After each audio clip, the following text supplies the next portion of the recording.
আমরা সোনাঝুরি ট্রেলে যে প্রথম রাস্তাটা ঢুকছিলাম এটা হচ্ছে এটা, আর যেটা দিয়ে বেরোইছি এটা হচ্ছে এটা। এটা হচ্ছে খুব কঠিন একটা পথ, আর এটা হচ্ছে ইজি পথ। তো আমরা যাওয়ার সময় এই ঘুইরা কঠিন পথটাতে গেছি, এনজয় করতে করতে গেছি। অনেক অ্যাডভেঞ্চার ছিল, অনেক চিল, অনেক ভয় ভীতি সবই ছিল। আর এটাতে নামছি খুবই ইজিলি, এক রাস্তা ধরে ধরে খালি মানুষের পায়ের ছাপ ফলো করতে করতে আমরা ডগ স্কোয়াডের সাথে নামছি।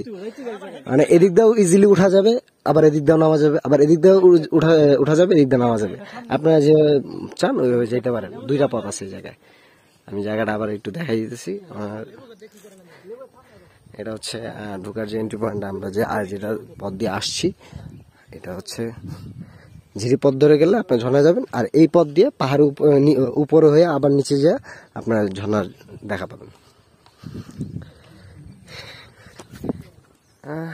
আপাতত ঝর্ণার বিরতি এই জায়গায় আমরা এখন ফ্রেশ হয়ে খাওয়া দাওয়া করবো। খাওয়া দাওয়া করে আমরা বাঁশবেড়িয়া সি বিচের দিকে রওনা দেবো, এবং রাতের এই বাস সিলেক্ট করা আছে 7টার দিকে। আমরা রাতের গাড়িতে ব্যাক করবো।